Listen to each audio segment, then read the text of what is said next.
Hello everyone, I am Navya Bharati, speech and language pathologist and psychologist. ఈ రోజు మనము blowing exercises గురించి తెలుసుకున్నాము.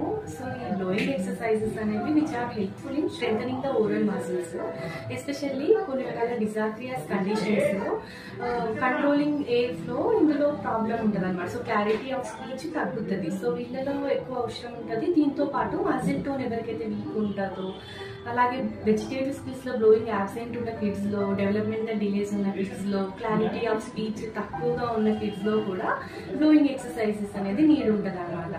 సో ఈ బ్లోయింగ్ ఎక్సర్సైజెస్ ని మనం కొన్ని రకాల టాయ్స్ యూజ్ చేసి, కొన్ని రకాల యాక్టివిటీస్ ఇంప్రూవ్ చేసి ప్రాక్టీస్ చేయించవచ్చు. సో కొన్ని రకాల బ్లోయింగ్ ఎక్సర్సైజెస్ ప్రాక్టీస్ చేయించే కొన్ని టాయ్స్ మీకు చెప్తాను నేను. సో బబుల్స్ బ్లోయింగ్ ఒకటి, బెలూన్స్ బ్లోయింగ్ చేయించవచ్చు, అలాగే స్ట్రాత్ తోని బబుల్స్ బ్లో చేయించడం, మ్యాజికల్ బాల్ పెన్స్ ఉంటాయి, సో వాటితోని బ్లోయింగ్ చేయించవచ్చు. తర్వాత బ్లో అవుట్స్ ఉంటాయి, సో వాటితో చేయించవచ్చు. విజిల్ టాయ్స్ ఉంటాయి, సో ఇవి కూడా ఇంట్రెస్టింగ్ గా ఉంటాయి కిడ్స్ కి బ్లోయింగ్ చేయడానికి. అలాగే మ్యూజికల్ మౌత్ ఆర్గాన్ ఇలాంటివి కూడా వాళ్ళకు ఎక్కువ బ్లోయింగ్ చేయడంలో ఇంట్రెస్ట్ ని క్రియేట్ చేస్తాయి అన్నమాట. Whistle blowing చేయించవచ్చు.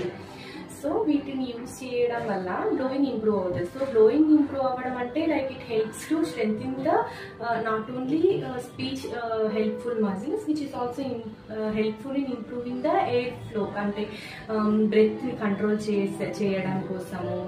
తర్వాత కొన్నిసార్లు ఎక్కువ అగ్రెషన్ ఉన్న కిడ్స్ లో కూడా ఈ బ్లోయింగ్ యాక్టివిటీస్ ఫ్రీక్వెంట్ గా చేయించినప్పుడు కొంచెం అగ్రెషన్ లెవెల్స్ కూడా తగ్గడానికి ఛాన్స్ ఉంటుంది. అలాగే కొన్నిసార్లు వర్బల్ స్విమ్మింగ్ ఉన్న కిడ్స్ లో కూడా ఈ బ్లోయింగ్ ఎక్సర్సైజెస్ చేయించినప్పుడు కొంతవరకు తగ్గడానికి ఛాన్స్ ఉంటుంది అనమాట. సో కంప్లీట్ గా ఇదే సొల్యూషన్ కాదు, but it will also work in few kids.